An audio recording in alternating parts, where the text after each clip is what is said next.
Well, DBS Bank India has announced a lending commitment of $250 million for new age startups. The initiative says the bank is part of its focus on fostering innovation and entrepreneurship within the country's thriving startup ecosystem. It says it is going to focus on enterprises that are set to redefine industry standards with innovative solutions. So joining me now to tell us more about DBS's plans for funding startups in India is Rajat Verma, the Managing Director and Head of Institutional Banking Group at DBS Bank India.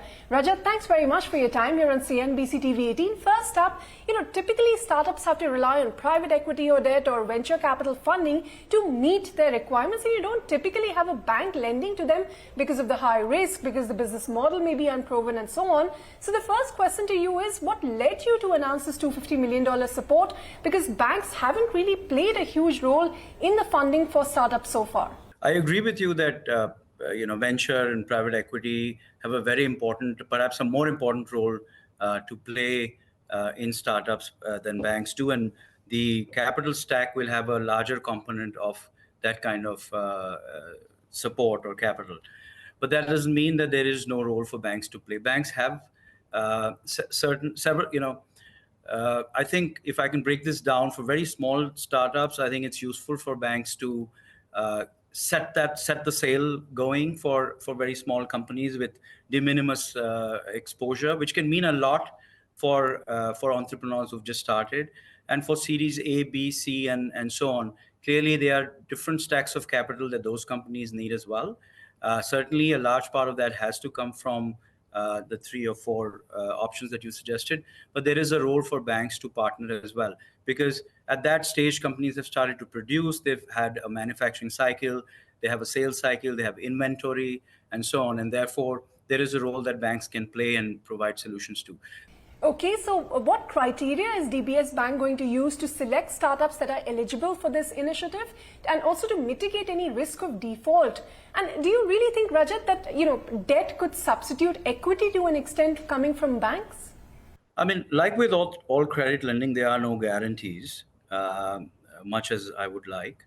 And let me answer this sort of second part of your question first, which is that we're not looking to substitute equity stack here, and that would be there's a very strong commercial argument to what I just said, because we are not looking for equity returns, and therefore we cannot take the equity risk that others, the other forms of capital, equity capital or mezz capital takes, and therefore banks have to not think. I think probably the greatest point I have to make around this is that banks can't think of this as a replacement for equity.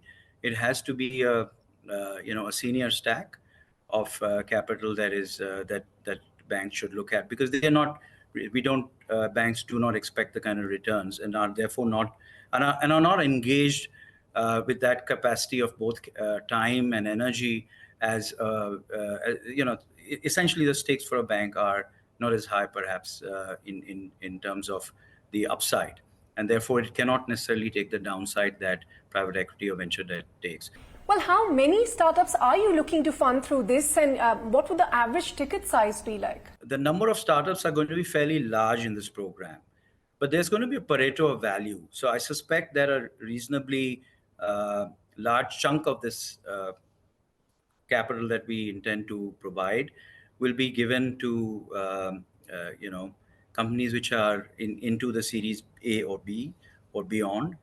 But just in terms of number of companies, it is my desire that we expand the funnel and go out to a very large number of startups, maybe into the hundreds perhaps over a period of time.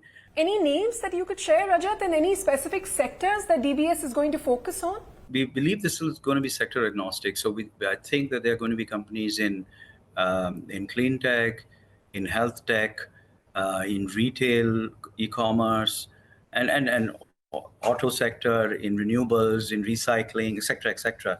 So I think there's going to be a very wide variety of companies that we will target.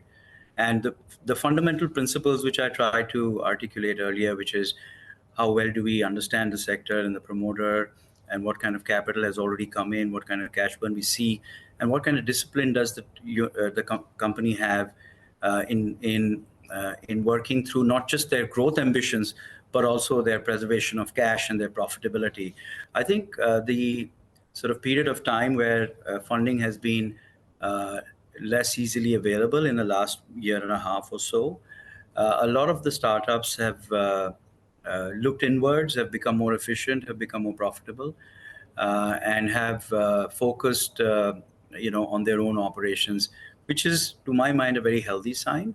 And it has separated out a lot of the companies who are actually really good and have a very strong future. So I think in some ways, I think it's a really good time to start to look at startups. Well, how much have you lent to startups so far and through this new initiatives as well? And how has the portfolio sort of performed thus far? Well, we do have lending to startups. I wouldn't be able to share that number, but we have lent to startups for a while.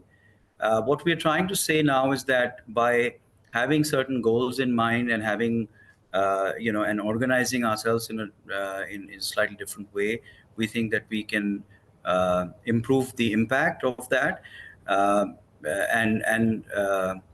have a much more meaningful sort of impact on the startup world than we've done in the past. So to answer your question, yes, we've lent to startups in the past. It's been done, and we've had very good experience also to that part of your question till now. But clearly, the scale and scope of what we're looking to do now is much larger, and not only in terms of the quantum of money that we are going to put, that we are keen to invest, but also in the number of clients that we are keen to engage with.